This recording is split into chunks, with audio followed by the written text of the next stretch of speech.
Olá, seja bem-vindo, seja bem-vinda a este estudo do Evangelho segundo o Espiritismo.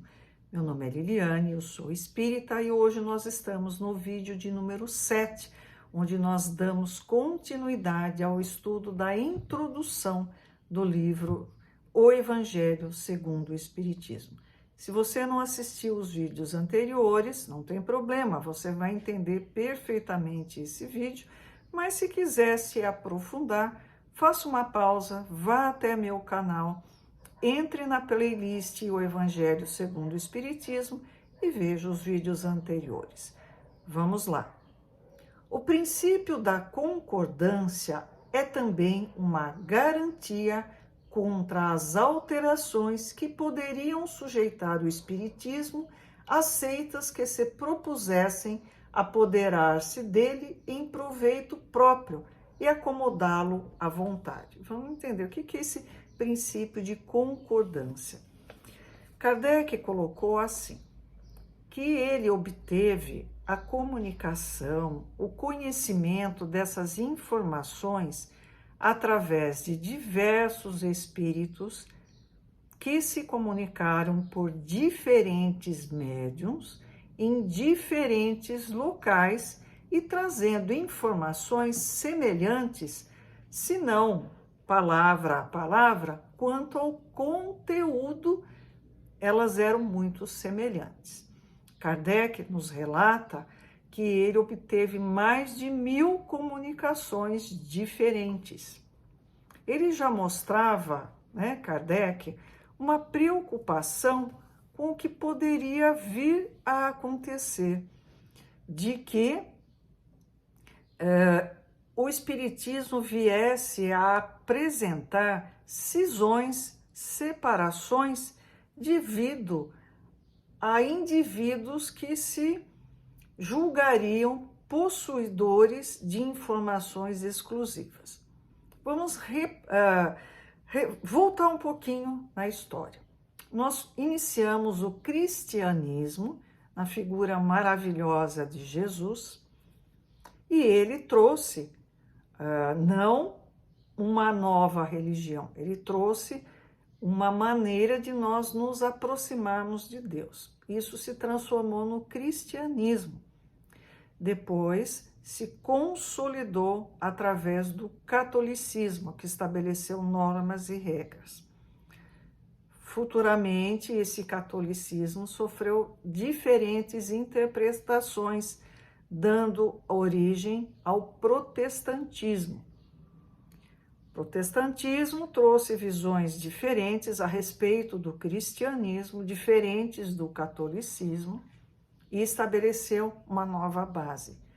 Essa nova base, por sua vez, apresentou diversas interpretações diferentes que deram origens a diferentes religiões.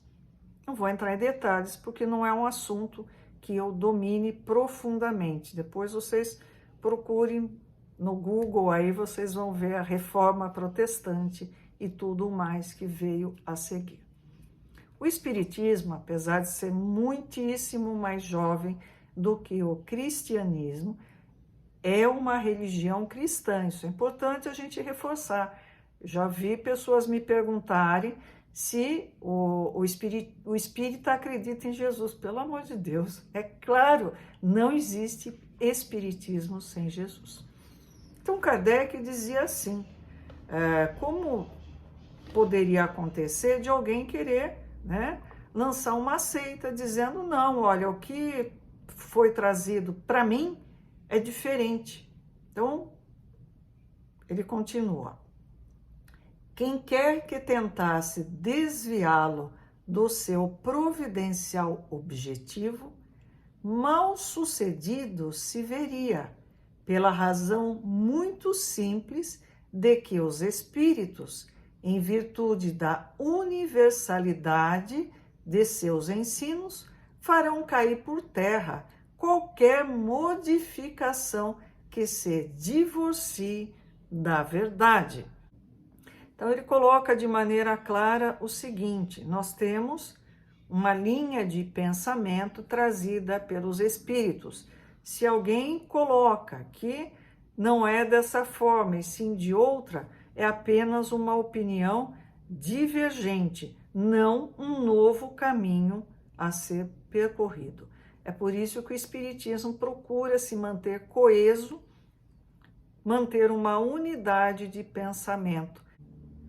É por isso que no Brasil nós temos a Federação Espírita Brasileira, que agrega as entidades espíritas e é responsável por manter o trem nos trilhos.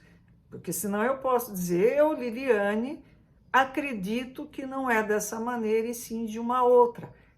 Vou fundar o Espiritismo segundo a Liliane. Não vai dar certo, porque os espíritos vão dizer, olha, o que ela está falando não é o que acontece, é diferente. Então, a opinião dos espíritos é que impera, não foram eles que nos trouxeram as informações do mundo dos espíritos?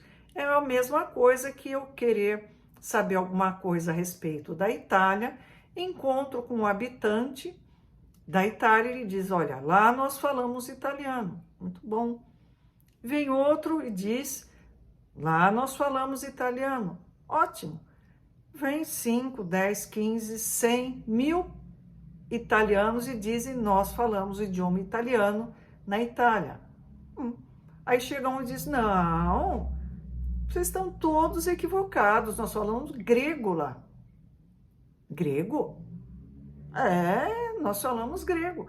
Aí eu vou falar, não, olha, esse tá certo, é grego que se fala na Itália, não é o italiano. É só um exemplo bobinho para a gente entender, né, a profundidade do que Kardec nos diz. De tudo isso, ressalta uma verdade capital, a de que aquele que quisesse opor-se à corrente de ideias estabelecida e sancionada poderia, é certo, causar uma pequena perturbação local e momentânea, nunca, porém, dominar o conjunto, mesmo no presente, nem ainda menos no futuro. Então, se alguém quisesse causar, né, como a gente diz hoje em dia, dando uma ideia completamente divergente, ele poderia causar um burburinho, um diz que diz, mas não ia se estabelecer, porque os espíritos iam dizer assim, olha, não é dessa maneira. Também ressalta que as instruções dadas pelos espíritos sobre os pontos ainda não elucidados da doutrina não constituirão lei enquanto essas instruções permanecerem insuladas, ou seja, isoladas. Kardec sabia que nem tudo poderia ser dito. Por quê? Embora a verdade fosse sempre a mesma, a compreensão dela varia de acordo com a capacidade evolutiva das pessoas de uma determinada época.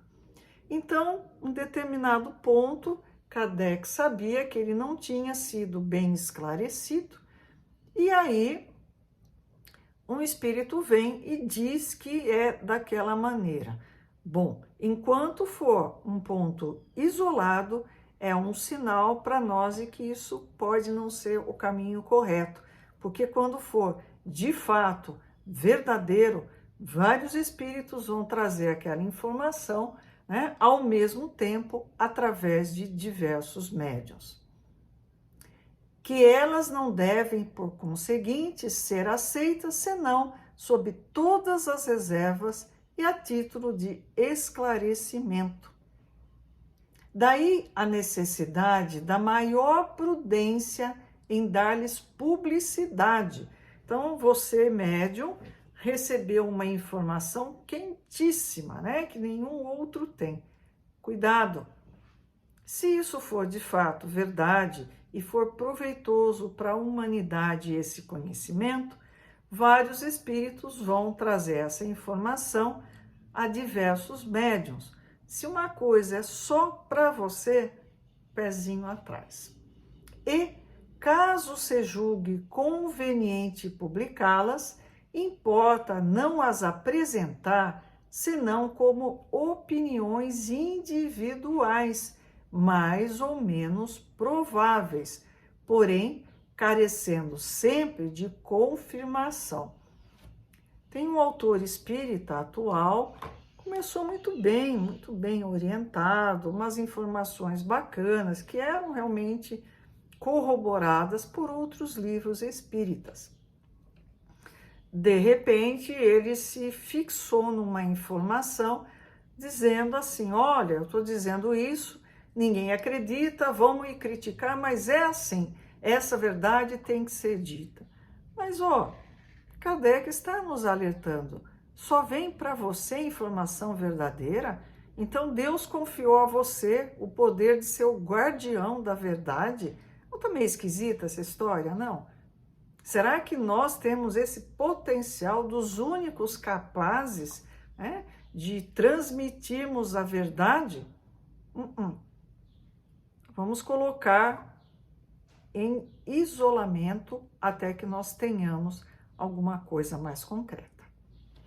Essa confirmação é que se precisa aguardar antes de apresentar um princípio como verdade absoluta, a menos que se queira ser acusado de leviandade ou credulidade irrefletida. Como é que pode, né? Eu vou achar que eu sou a única médium que vai transmitir uma verdade, né?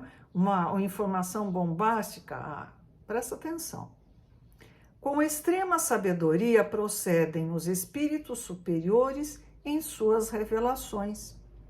Não atacam as grandes questões da doutrina, senão gradualmente, à medida que a inteligência se mostra apta a compreender verdade de ordem mais elevada, e quando as circunstâncias se revelam propícias à emissão de uma ideia nova. Por quê? A verdade se modifica? Não, é simplesmente a nossa capacidade de entender a verdade.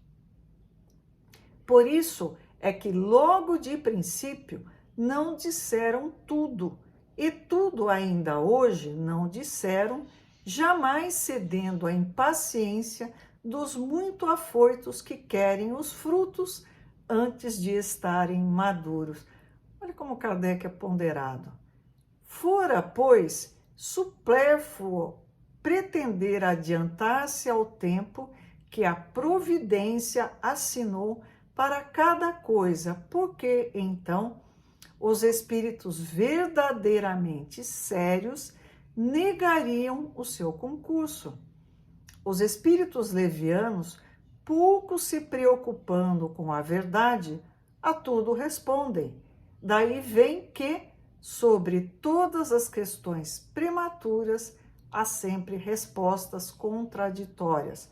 Tudo tem seu tempo, calma.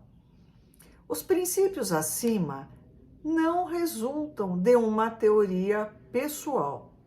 São consequência forçada das condições em que os espíritos se manifestam.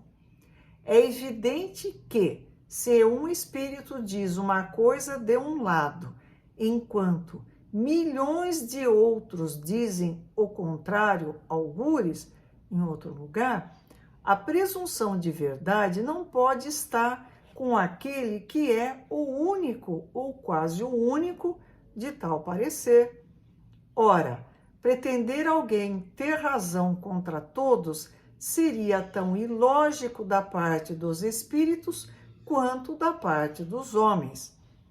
Os espíritos verdadeiramente ponderados, que não se sentem suficientemente esclarecidos sobre uma questão, nunca a resolvem de modo absoluto. Espírito é um ser desencarnado, ele não é um detentor da verdade, ele não é o oráculo, ele não é o Google do mundo espiritual. Declaram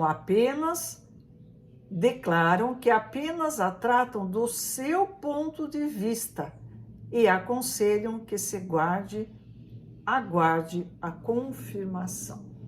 Então, o espírito que sabe, tem conhecimento da vida espiritual, ele vai dizer assim, olha, esse assunto eu não domino, a minha opinião é que pode ser desse jeito, mas pode ser de outro jeito também. Não sei, vamos esperar um pouquinho. Então, esse é o espírito ponderado. Agora, um espírito que vem, né, e se comunica através de um médium e diz que ele vai dar informações diferentes, que só esse médium consegue captar, tem muita coisa errada aí, né? Até o próximo vídeo.